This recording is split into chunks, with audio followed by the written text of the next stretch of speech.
Hello everyone, this is Maxwell Kali here today, and I'll be reading part 7 of Rime of the Ancient Mariner, and this is the last one, so if you could wait very long for this one, well here it is. The hermit good lives in that wood, which slopes down to the sea. How loudly his sweet voice he rears! He loves to talk with mariners that come from a far country. He kneels at morn and noon and eve, he hath a cushion plump. It is the moss that wholly hides the rotted old oak stump. The skiff boat neared, I heard them talk. Why, this is strange, I trow. Where are those lights so many and fair that signal made but now? Strange by my faith, the hermit said, and they answered not our cheer. The planks looked warped, and see those sails, how thin they are and sere. I never saw aught like to them, unless perchance it were brown skeletons of leaves that lag my forest brook along. The ivy toad is heavy with snow, and the owlet whoops to the wolf below, that eats the she-wolf's young. Dear Lord, it hath a fiendish look, the pilot made reply.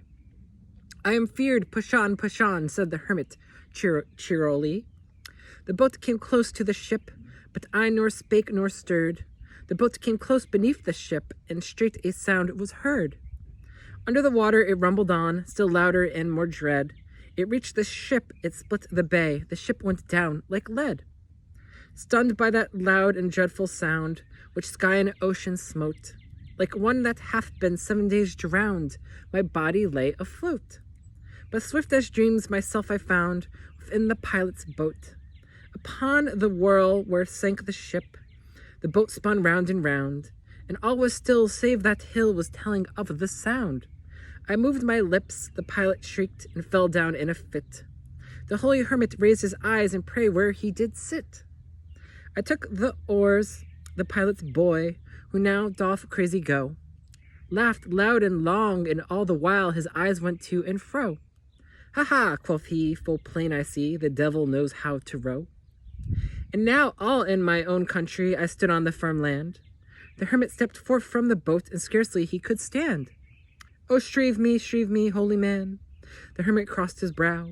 Say quick, quoth he, I bid thee say, what manner of man art thou? Forthwith this frame of mine was wrenched with a woeful agony, which forced me to begin my tale, and then left it me free. Since then, at an uncertain hour, that agony returns. Until my ghastly tale is told, this heart within me burns. I pass like night from land to land, I have strange power of speech. That moment that his face I see, I know the man that I must hear me, to him my tale I teach. What loud uproar bursts from that door, the wedding guests are there, but in the garden bower the bride and the bridemaid singing are, and hark the little vesper bell which biddeth me to prayer. O wedding guest, the soul hath been alone on a wide sea, so lonely 'twas that God himself scarce seemed there to be. O sweeter than the marriage feast, 'tis sweeter far to me, to walk together to the kirk with a goodly company, to walk together to the kirk and all together pray, while each to his great Father bends, old men and babes and loving friends and youths and maidens gay. Farewell, but this I tell to thee, thou wedding guest. He prayeth well who loveth well both man and bird and beast. He prayeth best who loveth best all things both great and small.